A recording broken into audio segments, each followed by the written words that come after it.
Bom, então Apareceu a minha tela? está aparecendo perfeitamente. Obrigado.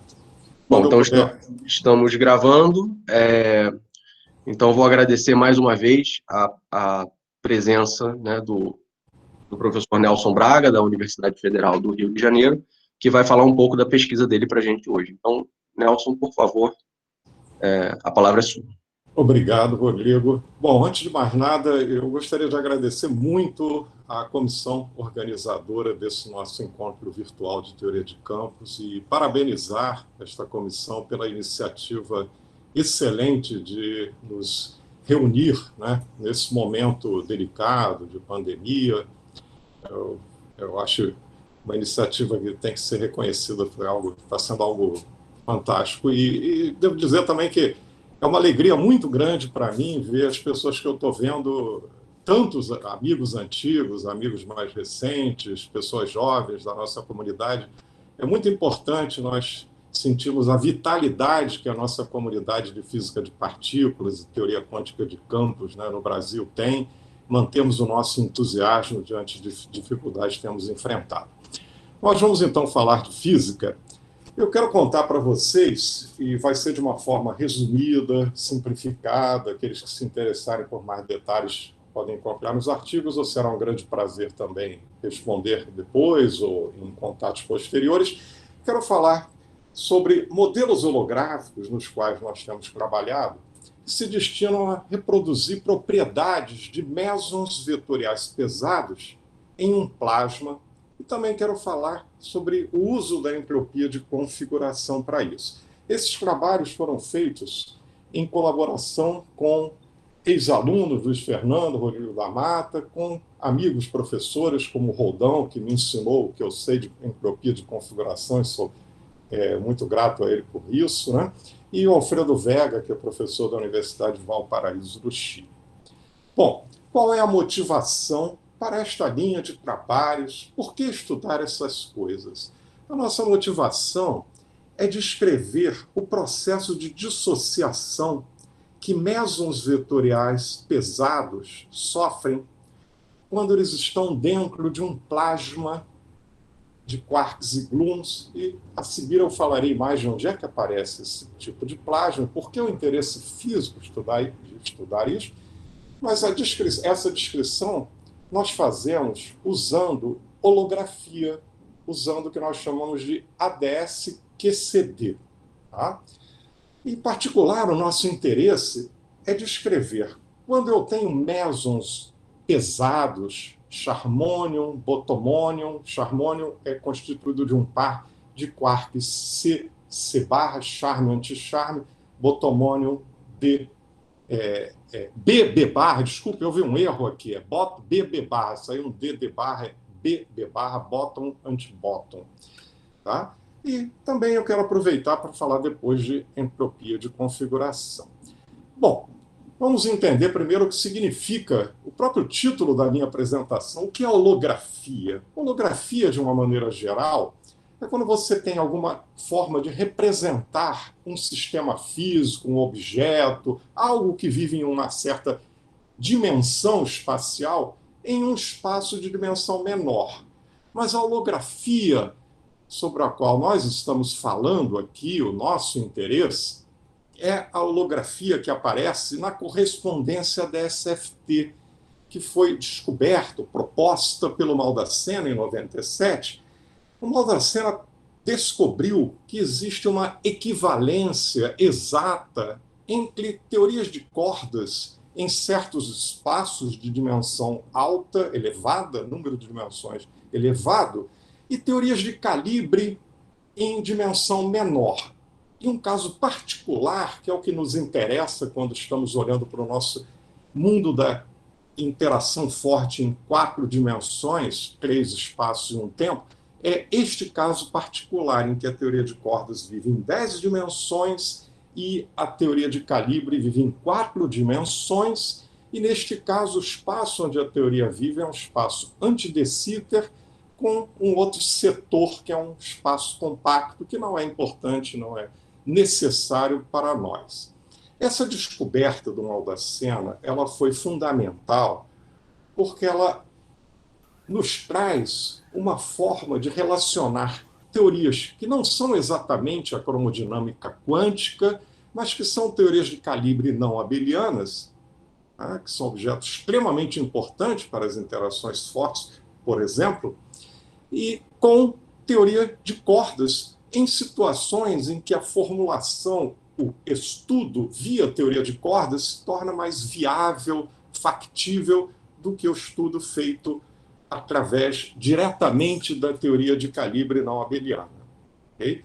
Agora, essa correspondência belíssima, ela envolve teorias de calibre que são conformes.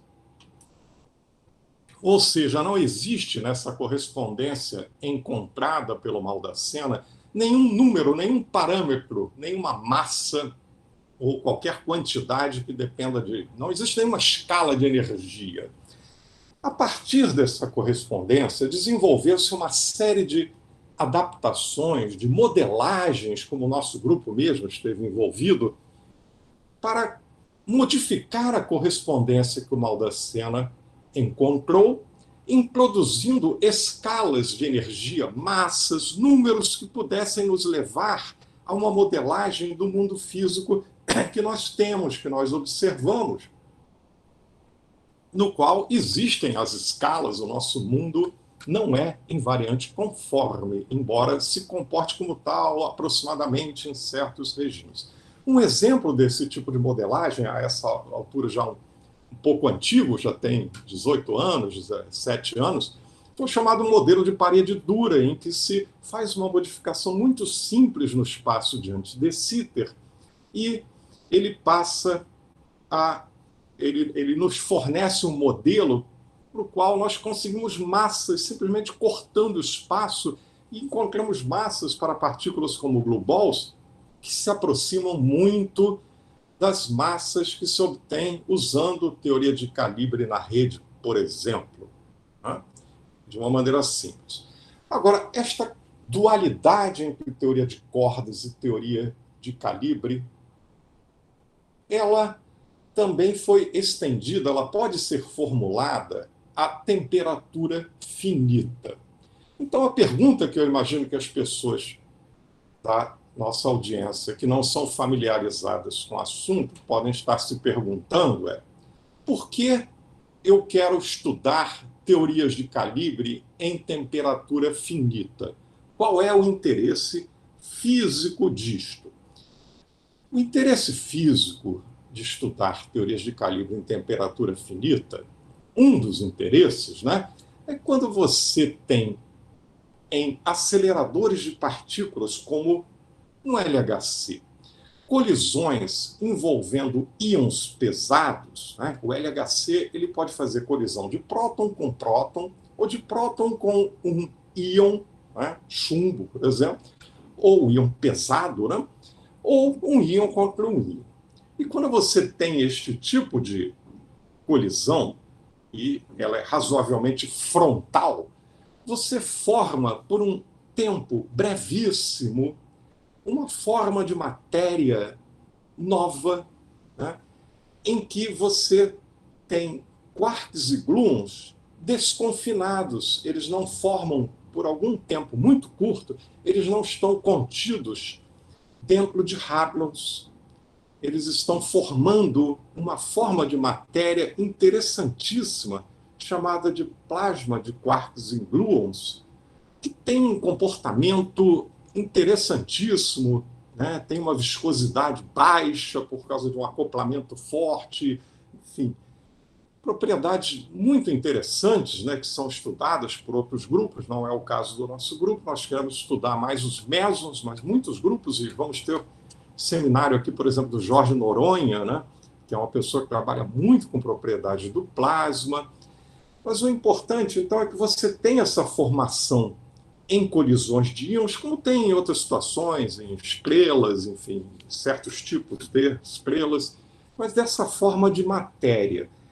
E o que é importante, nós não temos acesso, nós não podemos medir diretamente este plasma de quarks e gluons, porque os íons colidem, formam o plasma em um tempo breve, esse plasma decai, hadroniza, e o que nós vemos, o que nós observamos, os detetores colocados lá no LHC ou nos outros aceleradores que fazem colisões de íons, são as partículas produzidas depois. As partículas produzidas depois da colisão. Então, esse trabalho de entender esse estado interessantíssimo de matéria, que é o plasma de quarks e gluons, ele é feito todo através de uma reconstrução do que ocorreu naquele processo que foi rápido, através das partículas que chegam nesses detetores depois que o plasma já acabou. Que é um processo interessantíssimo, nada trivial. E neste processo de reconstrução do plasma é que os mesons vetoriais pesados, eles têm um papel muito importante. Por isto é que nós queremos, então, entender comportamento de mesons vetoriais pesados em um plasma. Então, vamos falar como é que eu represento um plasma, ou seja, como é que eu lido com a interação forte em temperatura finita, ou como é que eu lido com uma teoria de calibre em temperatura finita. Bom, o Witten, logo depois do trabalho do Maldacena, que foi finalzinho de 97, né? E saindo já início de 98, o Witten, logo início de 98, já propôs estender, ampliar a correspondência da SFT para o caso em que a teoria de campos vive ela tem temperatura finita. E aí a mudança, a dualidade envolve, em determinados casos, simplesmente uma teoria de gravitação. A gente pode esquecer cordas e pensar que, dependendo do regime de energia, você tem uma teoria de gravitação, que seria no espaço de de Sitter. E aí, no caso de haver temperatura finita na teoria de calibre, a parte gravitacional que corresponde a ela passa a ser um buraco negro no espaço de Sitter. E a temperatura de Hawking, né, desse buraco negro, seria a temperatura da teoria de calibre. Então, esta é a forma de representar. E o mais interessante é que depois, eu não coloquei todas as datas aqui, mas houve uma evolução dessa forma de ampliar a correspondência entre teorias de gravidade, ou cordas, ou gravidade, e teorias de calibre, para incluir também o caso em que nós tenhamos uma teoria de calibre em um meio com densidade. E isso é importante, porque este plasma que se forma na colisão dos íons, ele tem uma densidade finita, que, aliás, é uma densidade bastante grande, por isso mesmo você tem essa forma, né, de hadronização também ligada a essa densidade elevada.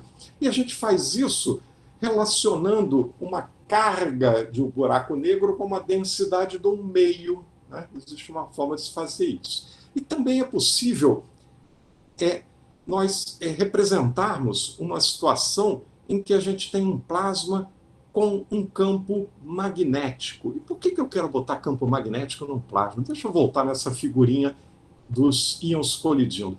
Aqui eu estou mostrando para vocês dois íons, né, colidindo. Íons, né, são núcleos atômicos que você tirou os elétrons, né? Então aquele monte de prótons. Né? Aí você tem dois, né, grupos de prótons, né, em velocidade altíssima, velocidade muito elevada, né, perto de C, colidindo. E se essa colisão não é totalmente frontal, você vai ter uma, né, diferença, né, de trajetórias. Então você vai ter a produção de um campo magnético muito intenso. Aquele plasma vai ser produzido numa situação de campo magnético intenso. E esse campo magnético ele também afeta as propriedades do meio, e isso é muito importante, então, para estudar esse plasma de quarks de gluons. Mas eu tinha dito, logo atrás, né, eu mencionei que os mesons pesados eles são importantes para se estudar, para se entender o plasma. Então, por quê? Porque um meson pesado é importante, ele é útil para a gente para entender o comportamento do plasma. Quando nós fazemos uma colisão, quando nós observamos, né, uma colisão de íons pesados, naquele processo com muita energia, você tem, num instante inicial, a formação de muitas partículas, mesons leves, né, com os quarks U, ds, os mesons pesados, com C e B, né, charme, bóton. Você forma instantaneamente, digamos, numa escala de tempo muito curta, muitas partículas, e num intervalo de tempo também breve, mas maior do que este, você tem um equilíbrio térmico sendo atingido, um equilíbrio térmico aproximado. Mas nessa situação de alta densidade e temperatura, o que acontece é que os sabores leves, o que eu chamo de sabores leves, são aqueles hadrons constituídos dos quarks leves, UDS. Essas partículas elas se dissociam, elas se desconfinam, e aí você tem uma massa, um meio térmico com os quarks leves e os gluons em equilíbrio térmico. E aqueles hadrons constituídos por quarks pesados, como o par CC barra, que é o que a gente chama de charmonium, e o par BB barra bottom antibottom, que a gente chama de botomonium, eles têm uma interação mais intensa. Então, dependendo da temperatura, se a temperatura não for muito elevada, a densidade também não, eles não se dissociam.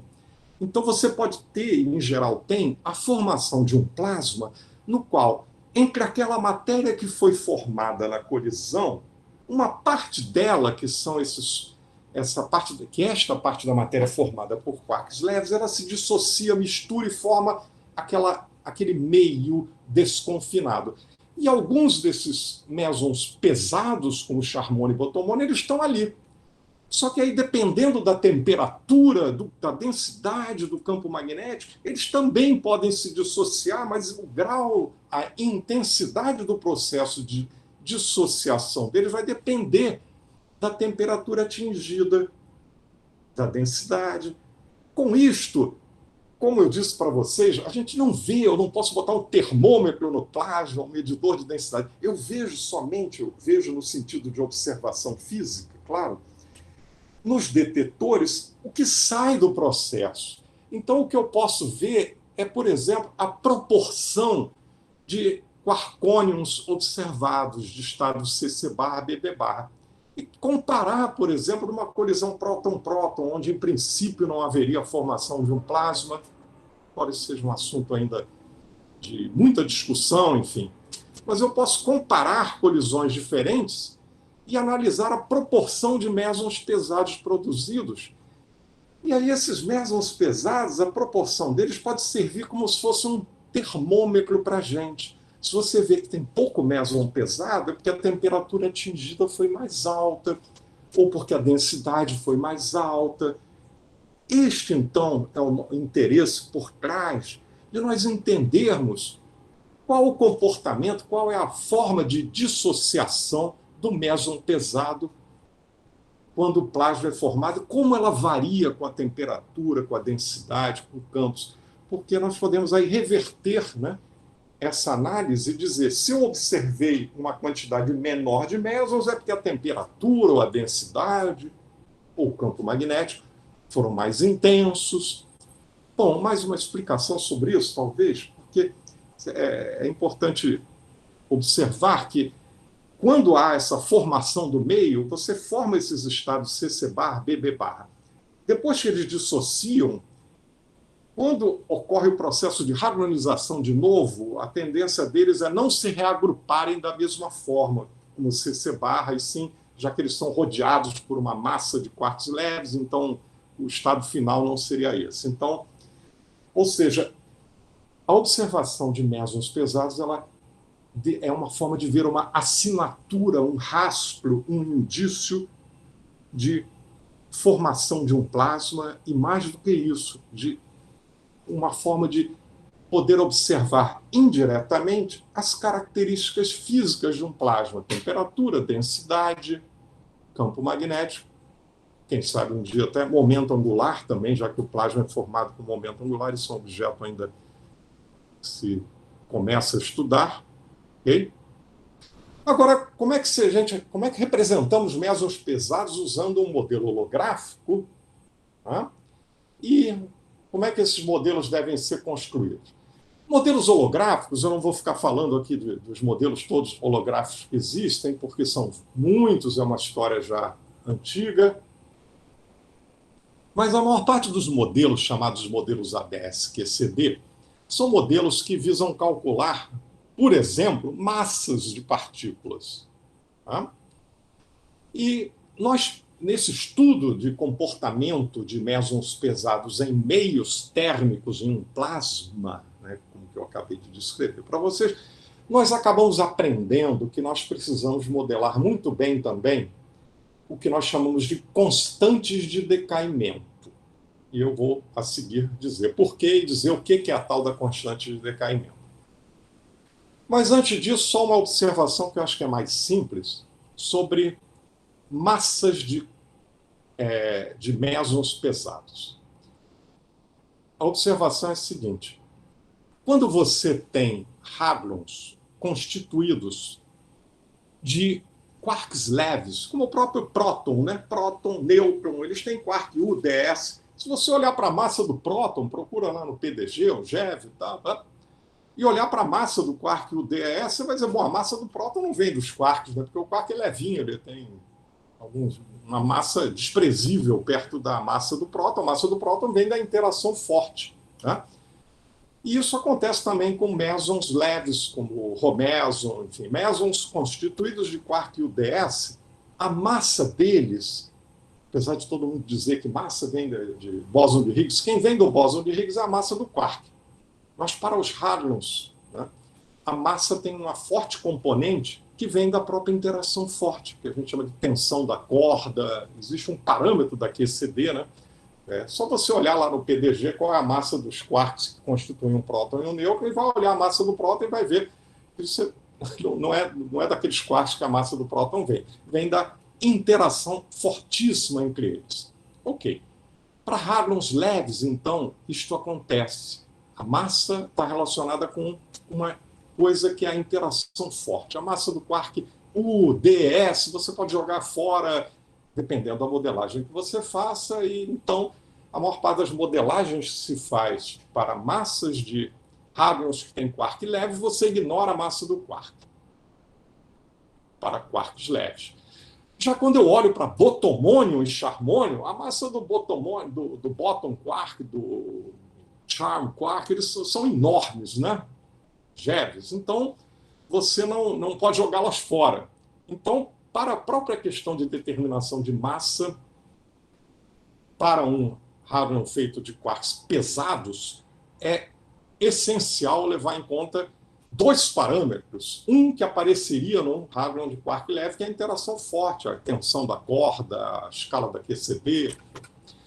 E outro que é a própria massa do quark, que tem a ver com o que a gente chama de sabor do quark, né? Que vem de outra origem. Então, teriam dois parâmetros. Mas por que constante de decaimento? Bom, para falar de constante de decaimento, eu quero ilustrar assim, o que nós queremos descrever. Quando eu falo para vocês que eu quero olhar um meson dentro do plasma, porque de acordo com a dissociação dele, eu vou tentar, né, reconstruir a temperatura de um plasma, o que eu vou construir é o que a gente chama de função espectral. Função espectral é algo que diz para a gente, em um meio térmico ou em uma região do espaço, qual é a probabilidade de eu achar uma partícula em uma certa faixa de massa, ou se ela estiver em repouso, ou de energia, né, se estiver em movimento, enfim.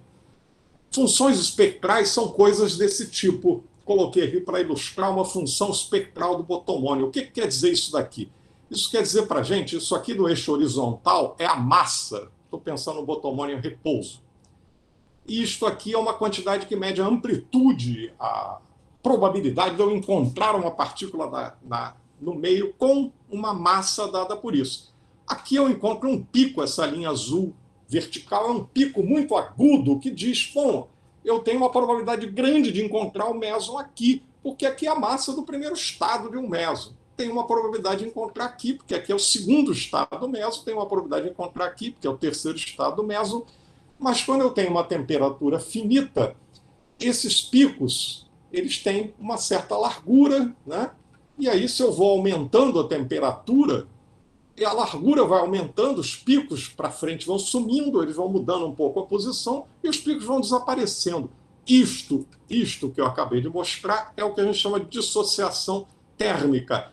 É você ter um espectro em que partículas estão com uma energia muito definida, com temperatura baixa, né?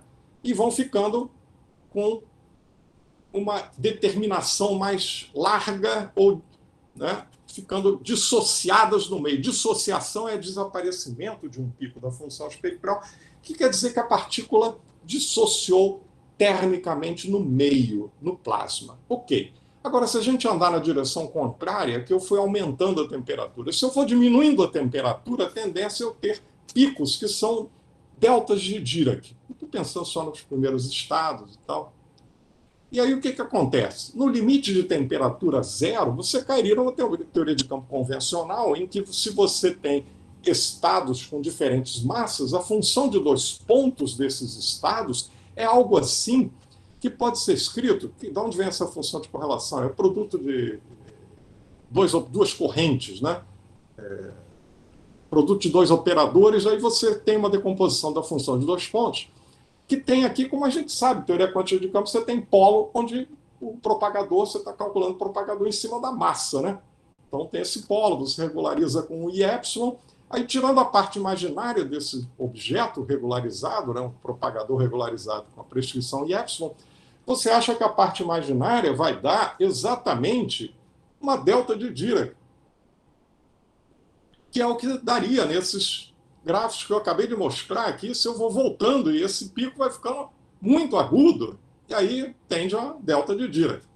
Agora, quem aparece aqui multiplicando esse fator da delta de Dirac é esse sujeito aqui, Fn ao quadrado. Quem é esse Fn? Esse Fn é o que a gente chama de uma constante de decaimento, que eu represento aqui, Fn, que é simplesmente o elemento de matriz da corrente associada à criação daquele estado, né, entre o estado hadrônico e o vácuo. Quer dizer, o que a gente chama de um decaimento não hadrônico. Bom, e são alguns detalhes técnicos para dizer para vocês que o comportamento térmico, o comportamento de um meson vetorial com temperatura finita, ele é fortemente relacionado à questão, ao valor da constante de decaimento definida desta forma. E, portanto, para acertar bem o que a gente quer na modelagem de um meson, é preciso acertar a constante de decaimento.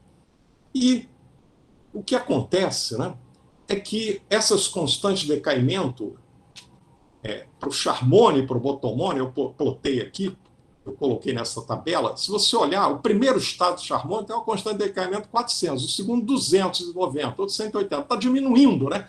As constantes de decaimento para os mesons pesados, definidas dessa forma, elas diminuem com o nível de excitação das partículas. E a gente já tinha, quando a gente começou a estudar esse assunto, nós tínhamos à disposição uma quantidade muito grande de modelos holográficos belíssimos, interessantíssimos. Mas nenhum deles reproduzia esse tipo de comportamento da constante de decaimento, como ela diminui. E se esse comportamento não é reproduzido, aquele espectro térmico ele dá totalmente errado. Ele não reproduz a física térmica de um meson pesado. Por isso nós desenvolvemos no nosso grupo, já com alguns daqueles colaboradores que eu mencionei, modelos para fazer esse cálculo de constante de decaimento. E a gente tem uma forma de fazer isso usando holografia. Como é que a gente faz isso? A holografia ela diz para a gente o seguinte, né? Esse cara aqui é o que eu quero calcular, constante de decaimento aqui e massa, ok? Quero calcular essas duas coisas. A holografia me permite calcular o lado esquerdo dessa equação, que é a função de correlação de duas correntes. Por quê? Porque essas correntes vetoriais de uma teoria de calibre, que seria que cria um meson, na nossa correspondência entre teoria de calibre e teoria gravitacional, ela é representada, ela é dual a um campo vetorial, que eu vou chamar de um VMI, né, que representa esse JMI. Então, a holografia nos permite uma forma de calcular este objeto do lado esquerdo desta equação. Aí eu procuro onde é que estão os polos desse objeto que eu calculo usando holografia. Ah, eu acho os polos. Cada polo eu digo, o polo está acontecendo onde tem essa massa. E aí qual é o coeficiente, qual é o resíduo do polo? Aí o resíduo do polo vai ser o decaimento. Então, o modelo holográfico ele funciona assim. Ele nos leva a massas, ele nos leva a constante de decaimento, porque ele nos permite calcular funções de correlação de dois pontos de correntes que são duais aos mesons vetoriais. E aí, como fazemos isso? Aí, bom, vou colocar algum detalhe técnico, eu estou evitando equações, porque eu quero dar uma ideia geral, né? Então, estou evitando, mas eu vou mostrar como é que funciona isso do lado da holografia. O nosso modelo é um espaço de 5 dimensões, que é um espaço anti-de Sitter, só que é um anti-de Sitter onde eu coloco um background, que é essa exponencial de menos φ, né? Um campo escalar que mora aqui. Aliás, o φ aqui está com a letra diferente daqui, mas é o mesmo, desculpem. Esse φ e esse φ são exatamente o mesmo campo. Eu coloco um background que ele é construído de uma forma que a gente chama de bottom-up, que ele é construído olhando para a física. Aquela física que eu contei para vocês, que o meson vetorial pesado, a massa dele depende da massa do quark, mas também depende da intensidade da interação.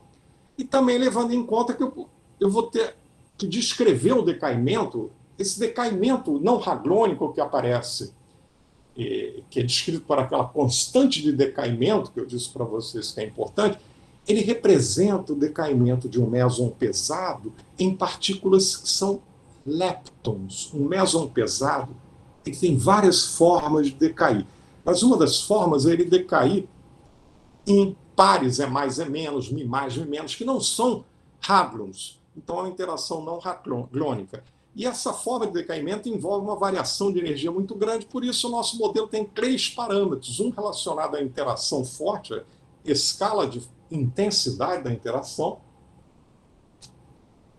outro relacionado à massa do quark, que é muito grande, olha aqui, o parâmetro de massa que a gente usa, os parâmetros de massa, estão aqui, os parâmetros de massa do quark são esses, né?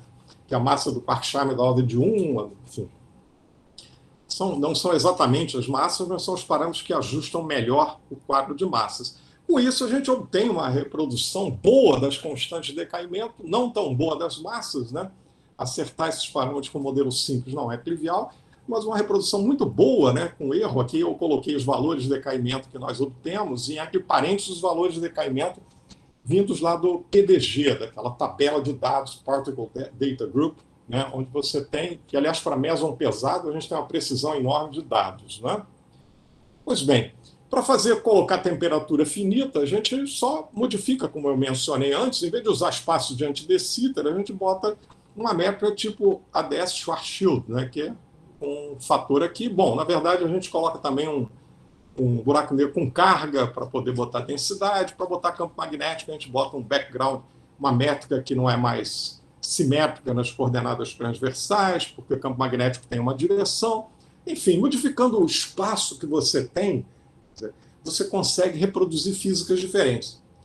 Então, de uma maneira simplificada, sem detalhes, nosso modelo é estudar um campo vetorial. Então, eu estou aqui falando de teoria de campos. Né? Isso é teoria de campos que a gente faz. Num espaço curvo, não é um espaço chato, mas tem lá uma métrica, e essa métrica, a gente muda a métrica colocando um fator Schwarzschild, se quer temperatura, ou colocando mais uma carga, se a gente quer densidade, ou colocando um outro fator, se queremos reproduzir um meio com campo magnético, e eu estudo um campo escalar ali dentro.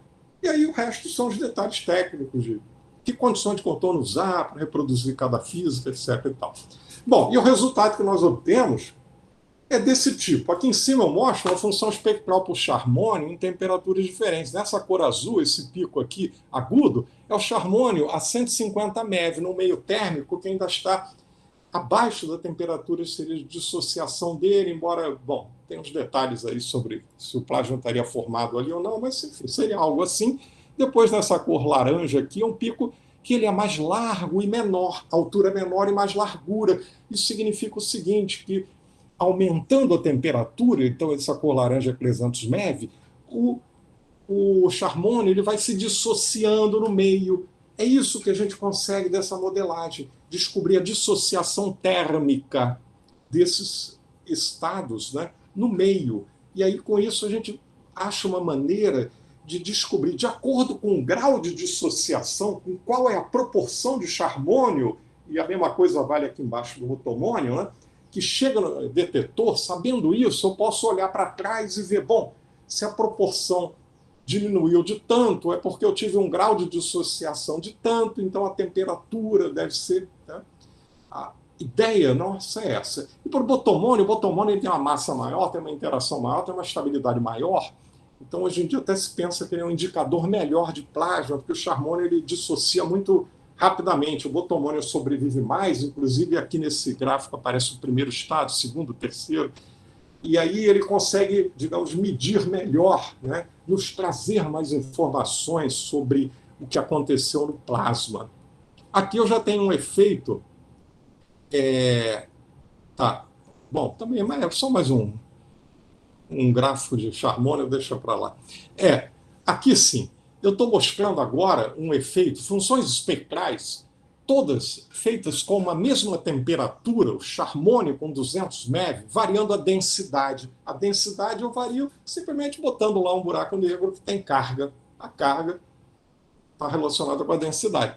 E esses gráficos são gráficos numa sequência em que eu vou aumentando a densidade e aí o pico vai ficando menor e mais largo, significando que eu aumento o grau de dissociação. Ele não aumenta assim tanto, e a gente também não pode botar uma densidade tão alta, senão o modelo dá algum problema, mas percebemos um aumento da dissociação pelo efeito da densidade.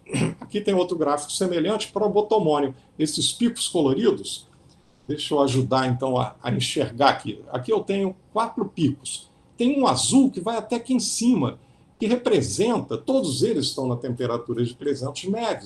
Aqui a função espectral em função da massa da partícula. Aqui eu tenho um pico, né, azul, que é densidade zero, eu tenho o botomônio com um pico bem pronunciado. Aí eu aumento a densidade para 150, dá esse pico laranja que está aqui onde eu estou mostrando com o mouse, né? 150, um pico um pouco mais baixo, menor altura e maior largura, um broadening, que a gente chama do pico. Depois vem o verde, depois o vermelho. Então, aumentando a densidade do meio, nós percebemos um aumento do grau de dissociação.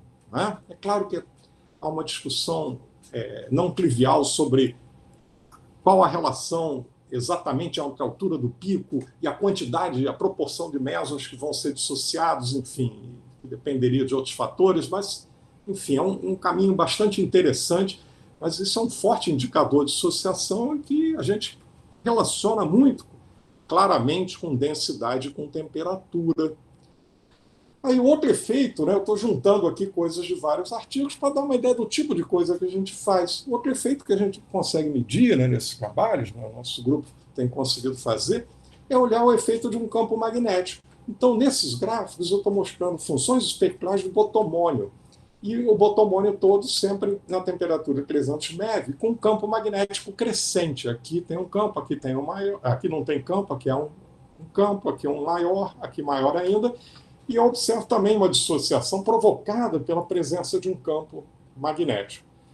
Ou seja, o recado disto é que é possível construir um modelo holográfico que é simplesmente o quê? Teoria de campo. O campo que a gente usa é um campo vetorial. É uma teoria de campo, só que num espaço que não é um espaço chato, é um espaço de anti-de Sitter com algum tipo de buraco negro e onde a gente coloca também um background, né? Um campo de fundo que interage, portanto, modifica as soluções. E nesse background a gente coloca parâmetros que são ajustados, né? Engineered, digamos assim, eles são construídos de forma efetiva e fenomenológica, um modelo fenomenológico, né?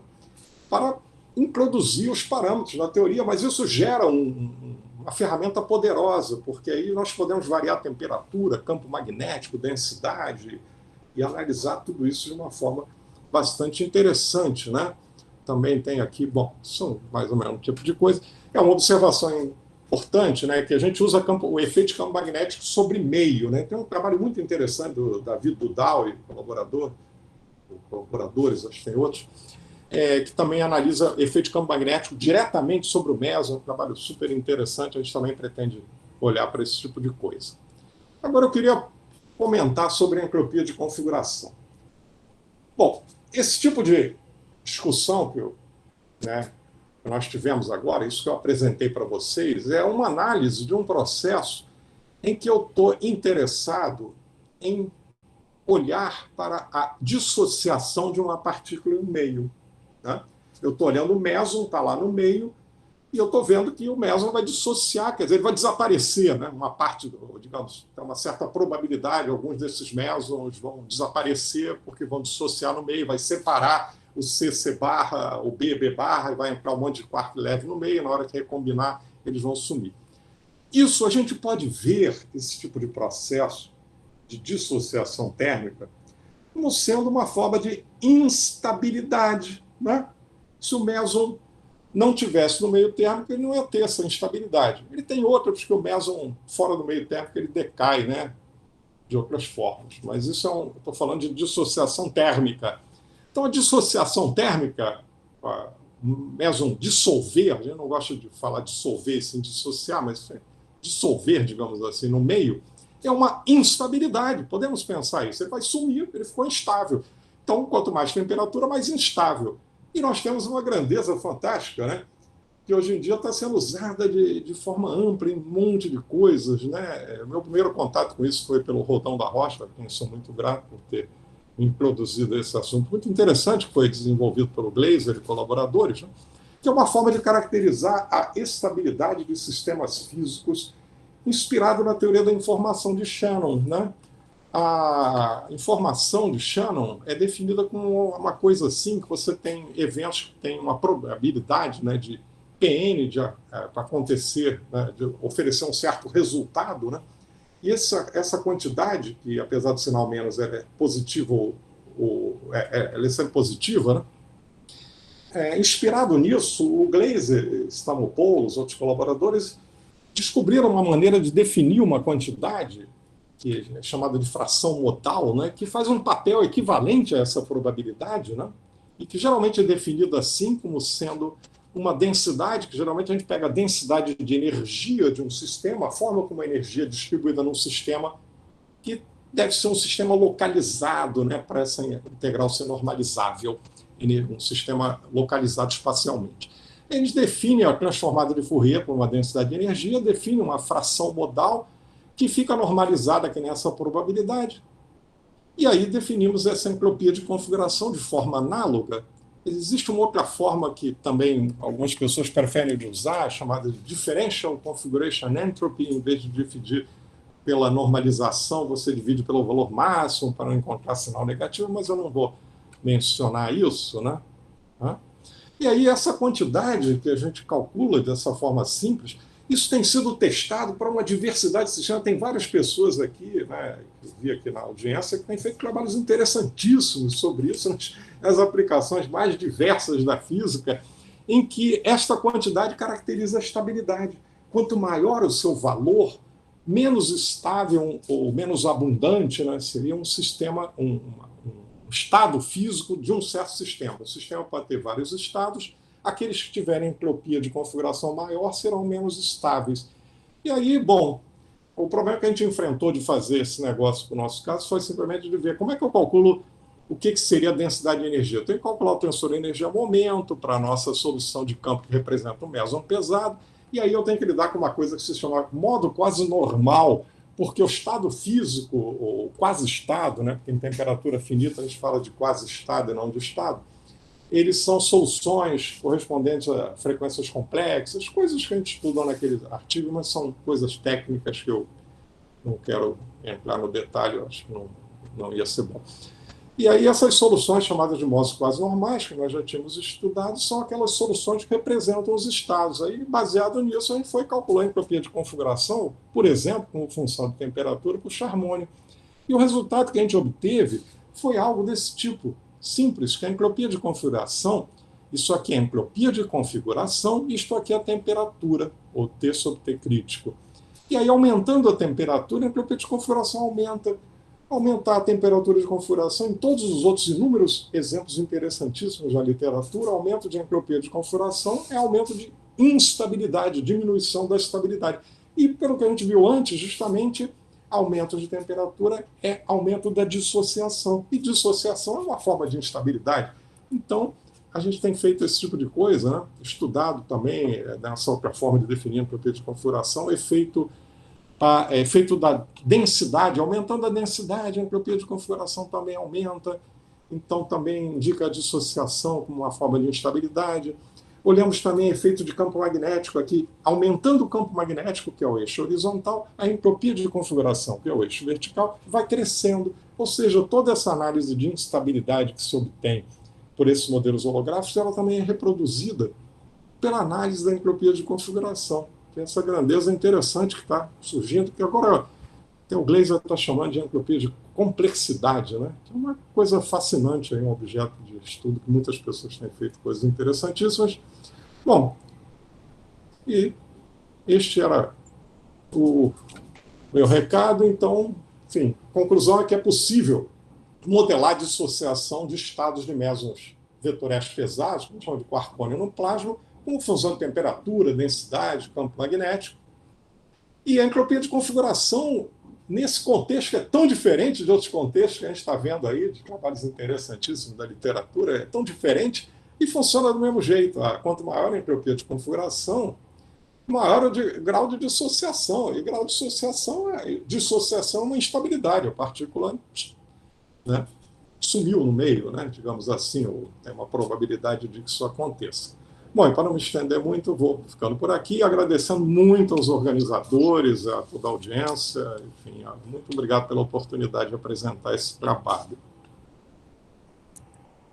Muito obrigado, Nelson, pela excelente exposição. Eu vou passar, então, as perguntas. O Davi Monteiro Dantas, ele fez um comentário DCC e DCE. Davi, se você quiser abrir o microfone e fazer seu comentário. Eu tirei a tela aqui para poder a gente se ver. Aí você pode acompanhar pelo chat. Cadê? Deixa eu tentar. Onde é que eu acho o chat aqui? Eu não estou acostumado com o... Davi Dantas ainda está aí? Onde é que fica o comentário? Eu estou acostumado com Zoom aqui no Google. O Dmitry Belinikov quer perguntar, Rodrigo. O Davi falou que não, era só um comentário mesmo. Então, Melnikov, por favor, se você quiser abrir seu microfone para fazer a pergunta. Tudo bem, Dmitry? Olá, Nelson. Você está me ouvindo? Tudo bem. Oi, tudo bem? Tudo bem. Gostei muito da palestra. Foi algumas partes muito interessantes para mim pessoalmente. Eu quero fazer uma pergunta bastante ingênua, que eu estava pensando sobre os íons, sobre os mesons pesados, e se a gente esquentar, por exemplo, uma matéria hadrônica, o que vai dissociar primeiro? O que vai formar plasma primeiro? Os mesons mais leves, os mesons com quarks mais pesados? Pelo que entendi, os leves vão... Ok, porque eu estava pensando que, de alguma forma, interação, os sistemas de mesons pesados parecidos mais aos sistemas tipo átomo de hidrogênio, né? E talvez a energia que precisa dissociar é menor, mas realmente os leves que dissociam primeiro. Okay. Tanto que justamente esse interesse, a gente não estudaria, por exemplo, o quark leve no plasma, porque o plasma é a dissociação do leve, né? Então, quando tem o plasma é que o leve já está dissociado. O pesado é que sobrevive, né? Tem um trabalho do Matsui Sans, né, antigo, que motivou esse tipo de coisa toda, que era justamente essa constatação de que os mesons feitos de quark pesados teriam uma interação, né, mais resistente, digamos, a esse efeito de dissociação térmica. E, portanto, eles poderiam servir como um termômetro, né, porque eles sobreviveriam. E, de fato, né, inclusive, tem muitos trabalhos que medem a temperatura de dissociação do charmônio, do botomônio, e que são medidos geralmente em um fator T sobre T crítico. O que é T crítico? A temperatura em que o plasma se forma. Quando é que o plasma se forma? Quando os sabores leves, quarks leves, se dissociam e formam o plasma. E esse T sobre T crítico é 2, 2,5. Então, ou seja, o plasma se forma inicialmente pela dissociação dos sabores leves. O DS, né, dos Harmons tem quarks leves, né? E aí, se ele atingir temperaturas mais altas, os sabores pesados é que também começam a dissociar, ou tem algum grau de dissociação e que varia, né, e tal. Então, eles são aqueles caras que sobrevivem no plasma que foi formado pelos leves. Ok. E você sabe qual é a importância experimental desses observação dos mesons mais pesados? Qual é, digamos, a história do experimento que nos ensina sobre a plasma e os mesons pesados? Olha, existe muita essa medição dessa fração, comparação de fração, da fração de mesons pesados que você obtém para usar isso com temperatura. Agora, o plasma é uma coisa interessantíssima e absolutamente não trivial, né? Porque a abordagem que se adotava até alguns anos era a seguinte: você compara uma colisão PP, próton-próton, com uma colisão de dois íons. E aí você raciocinava assim: próton colidindo com próton, não há plasma. Íon com íon, formou o plasma. Aí, bom, íon com íon tem muito mais matéria, digamos, tem 50 vezes mais coisa. Tá, mas aí você procura qual é a proporção, né? Levando em conta a proporção de prótons e nêutrons que você tem e tal, você procura se a proporção de mesons pesados formados foi menor, quanto foi menor para caracterizar a dissociação. Só que surgiu um problema no meio disso tudo, que algumas coisas que eram usadas para caracterizar a formação de um plasma, que são indicações sobre viscosidade, sobre jet quenching, que é um negócio do jato produzido ser atenuado, algumas dessas indicações que diziam para as pessoas: olha, quando tem colisão de íon tem plasma, quando tem próton com próton não tem. Algumas coisas dessas, de uns anos para cá, começaram a ser um pouco questionadas e algumas pessoas ficaram na dúvida se no PP também, colisão próton-próton, também tem plasma. Aí isso confundiu um pouco. Mas, bom, resultados muito concretos, indo mais objetivamente à sua pergunta, resultados muito concretos que realmente comparem e te deem um grau de dissociação como função da temperatura, eu não conheço, porque é um jogo que envolve muitas coisas, né? Você teria que ter realmente uma clareza, assim. Se eu tive um grau de dissociação de 50% dos mesons CC barra, né? Qual é a temperatura? No fundo, todos os modelos que a gente faz, eles dependem de alguns parâmetros que são ajustados por outras observações, enfim. Isso é importante, né, para fazer uma medida através dos resultados experimentais, mas não há ainda algo definitivo em que a gente pegue o resultado experimental, veja a quantidade de BB barra CC barra e diga: então a temperatura é de tanto. Porque eles têm que juntar com outras observações que indiquem o valor da temperatura por outros fatores, né? A medição do plasma é muito indireta, e o meu conhecimento, aliás, sobre essas medições gerais do plasma é muito limitado, né? É um assunto vastíssimo e o meu conhecimento é muito limitado. A gente se limita a essa tarefa de entender o comportamento dos mesons lá dentro. Agora, como reconstituir todo o plasma através daquela enormidade de coisas que chega ao detetor, eu não sei o resto da coisa toda. Obrigado, Nelson. Obrigado a você. Obrigado, pessoal. Nós temos mais duas perguntas no chat. Eu vou limitar, então, a sessão a essas duas perguntas, porque onde é que eu acho esse chat, hein, Rodrigo? Eu estou com um problema. À direita, lá em cima, tem um símbolozinho, tem um balãozinho. Ah, tá. Ué, peraí, minha tela apareceu uma outra. E, bom, a próxima pergunta é do Dionísio. Parece. O Dionísio já ligou. Consegui achar. Nelson, parece a direita da gente aqui, chat. Tá. Porque o meu Mike estava botando aqui um calendário, eu tinha um evento hoje, que é esse, né? Aí eu não conseguia ver o chat por causa do calendário. Achei, opa. Então, muito obrigado pela palestra, sempre bastante didática, né?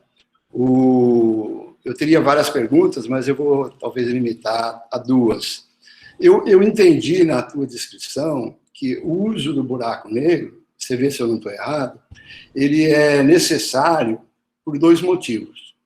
A carga dele você relaciona com a densidade. Então, você precisa de um buraco negro carregado para fazer isso. E a temperatura de Hawking você relaciona com a temperatura do plasma. Está correto isso, né? Perfeito. Aí eu diria, não ficou claro para mim como é que você introduz campo magnético. Tá, então, deixa eu fazer, ok? Então, você poderia me explicar como é que aparece. Mas tem mais uma questão. Você também adiciona campo escalar. Né? Eu me lembro que um campo escalar ele tem um papel importante quando você quebra a simetria conforme. Você põe acho que é isso, você põe um hard wall. Né? Isso daí, acho que essa construção é para o campo escalar. Eu não sei se nesse quadro que você tem, o campo escalar joga um outro papel. Você entendeu minhas 2 perguntas? Entendi, eu achei excelente. Muito obrigado, Dionísio. Bom, vamos lá. A primeira, a parte do campo magnético. A parte do campo magnético, o que se faz é o seguinte, né? Você volta lá nas equações de Einstein, né? Coloca lá a parte gravitacional, escalar de Ritchie, enfim, como é um ADS, coloca o termo constante cosmológica, enfim. E aí você acrescenta, você volta às equações de Einstein, que te levariam inicialmente ao anti de Sitter, um buraco negro, mas coloca, antes de resolvê-las, um termo associado a um campo eletromagnético, um F-mini, ali na integral de ação. Um campo vetorial que não é o campo vetorial que a gente usa para representar o meso, é um outro campo vetorial de fundo. E aí resolve novamente essas equações de Einstein, né, com um campo de fundo, né, no espaço também, que funcione como esse campo magnético. Aí a gente escolhe uma solução para esse campo magnético que a gente quer, particular, que corresponda a existir um campo magnético em uma certa direção, escolhe X3 para variar, né? Coloca aqui, ele resolve a equação de Einstein. Mas aí eu resolvo ela inteira mesmo, e aí, como eu modifiquei a integral de ação, porque eu botei um campo eletromagnético ali, aí eu modifico a métrica também. Aí a métrica vai ter essa modificação. Então, essa pergunta é interessantíssima. Né? A gente volta à solução das equações de Einstein colocando uma parte, né, de um campo eletromagnético, um campo vetorial, e aí Entendi. escolhe uma configuração, dá o campo, calcula a métrica e dá aquela métrica.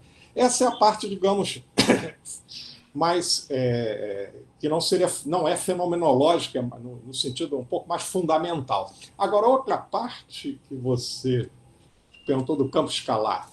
Esse campo escalar que já é a parte, né, que a gente chama de bottom-up, a parte fenomenológica. Aquele nosso campo, quando a gente coloca aquele campo escalar, a gente não volta nas equações de Einstein para resolvê-las de novo, porque não vai funcionar, porque ele é um campo colocado como se fosse um probe, um campo que não está alterando a geometria. Então, aí se eu voltar lá nas equações de Einstein com aquele campo, a φ que eu botei, não vai funcionar. E ele, de fato, você perguntou sobre ser um campo que quebra invariância conforme. Exatamente. Ele é digamos, uma evolução, uma outra forma das iniciativas iniciativas que apareceram logo depois de os primeiros modelos ADS, QCD, um modelo chamado Softwall, em que se colocou um campo escalar ali para quebrar a invariância conforme. É um campo simples, e o nosso tem um pedacinho, menos K2, E2 e tal, ele quebra a invariância conforme, ponto final, funciona bem, legal. A gente botou mais coisas ali e fez isso. Okay? Obrigado. Obrigado a você, Dionísio. Obrigado, pessoal. Bom, essa pergunta do Dionísio era uma das minhas. Então, como eu não ia fazer, eu fiquei feliz pela possibilidade de ouvir a resposta. A última pergunta é do Igor Justo. Igor, por favor, pode fazer a sua pergunta. Oi. Olá, pessoal. Dionísio, o Nelson, muito obrigado pelo seminário, foi ótimo, bastante didático. E a minha pergunta é a seguinte, quando a gente variando os parâmetros, e aí você observa a dissociação do meson, essa transição, ela configura uma transição de fase no sentido estrito da termodinâmico? Não, a transição de fase seria do meio, né? Existe uma outra coisa que é você analisar, que a gente não faz isso nesse modelo, já tem outros trabalhos relacionados a isso, inclusive um recente, que é você pode olhar a transição de fase, que seria aquela matéria orgânica formar o plasma, ela forma o plasma a partir de uma certa temperatura, não é? Aí é a transição confinamento-desconfinamento. O que nós estamos vendo é o seguinte, eu estou olhando um meio que existe, está lá, pronto, e eu estou olhando o comportamento de uma partícula dentro do meio. Então, não é a transição de fase. A transição de fase seria outra coisa que se faz, e muita gente está fazendo até efeito de campo magnético sobre isso também, que é a formação do meio, que é um meio formado pelos quarks leves, né? A gente está olhando para os pesados. Esse meio ele vai ser formado a partir de uma certa temperatura, e quando a temperatura baixar, ele vai hadronizar de novo, vai deixar de existir. Essa seria a parte da transição de fase, também se estuda, eu também tenho trabalho sobre isso, tal, que é olhar para o meio, né? Como é que o meio... em que temperatura crítica, que é chamada, o meio é formado, abaixo de que temperatura ele dá, que é uma coisa interessantíssima, que é representada holograficamente com uma transição de Hawking Page, né, que você tem dois espaços que competem, um buraco negro e um espaço sem buraco negro, e aí tem até um trabalho recente que eu fiz com o Otávio Junqueira, muito interessante sobre esse tipo de transição vista do ponto de vista de holografia de configuração. Mas isso que eu falei aqui, o meio está lá. Inclusive, algumas coisas que eu mostrei, a gente está tomando uma hipótese de que aquele meio existe, apesar da temperatura ser muito baixa, seria um supercooled, um meio, digamos, que está sub-resfriado, né? Mas eu não olhei, o que eu vi aqui não é uma transição de fase. Desculpa, espero, não sei se eu fui na direção certa. Sim, foi sim, mas eu acredito que falta para mim talvez uma compreensão mais física, mais palpável do que seria essa dissociação do meson, entende? Quando você varia os parâmetros, ou você aumenta o campo magnético, a temperatura... A dissociação do meson, você pode pensar o seguinte, é como se você tivesse o quark C e o C barra, e aí, à medida que a temperatura aumenta, entre eles começa a aparecer uma nuvem de quarks leves. Tá? Aí, entre eles, quer dizer, tem uma linha entre eles, que é a corda, né, do harmônica, que tem associada a spring tension, existe uma interação forte entre eles. Com a temperatura aumentando muito, eles são rodeados por uma massa de quarks leves. Aí, com a temperatura aumentando muito, a dissociação seria eles serem blindados, né? Aquela nuvem de quark leves se mete no meio deles, digamos assim, uma maneira muito simplificada de ver. E aí a interação entre eles vai ficando fraca. Por quê? Porque aqui no meio deles começa a aparecer aquela massa térmica, aquele meio térmico de quark leve. Aí a dissociação é isso, é uma blindagem da interação entre os dois quarks. Tem um C e um C bar, eles interagem fortemente. Na hora que começa a ter um meio térmico, eles começam a influenciar a interação entre os dois, como se tivesse um monte de coisa se metendo no meio deles, e aí eles passam a se comportar de uma maneira que a interação entre eles vai sumindo. É isso que é a dissociação. Entendi. Agora ficou mais claro porque que isso não tem realmente muito a ver com a fase da matéria. Tudo bem. Do meio. Tá, joia. Ótimo. Obrigado. Obrigado a você. Muito obrigado pela resposta. Bom, obrigado, pessoal. Bom, obrigado, Nelson, então, pela apresentação. Convido a todos a ligarem o microfone e dar uma salva de palmas ao palestrante.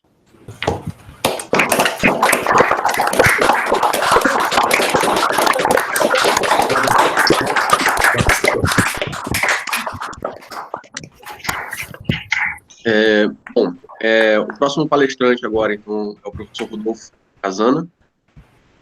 Já está aí. Casana, se quiser projetar sua tela. Deixa eu só interromper. Deixa eu interromper a gravação e começar outra.